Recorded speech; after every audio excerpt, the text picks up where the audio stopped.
Nagluluto ako ng isda. Pero ang katotohanan lang, hindi ko alam kung anong isda ito. Binigay ng kaibigan ko. Tapos pinaghati-hati ko. Lalagain ko ito. Tapos yung may gata ba sa atin na may gulay na sitaw. Wala. Ito. Gagawa ako ng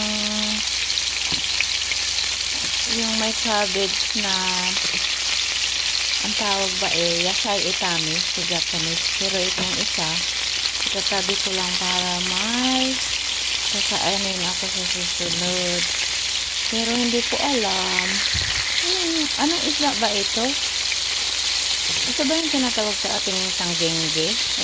Ano pa yung ibang tawag doon? Ay, ewan. Sa totoo lang, wala akong kaalam-alam sa mga isda. Basta alam ko lang kung ano yung kinakain ko.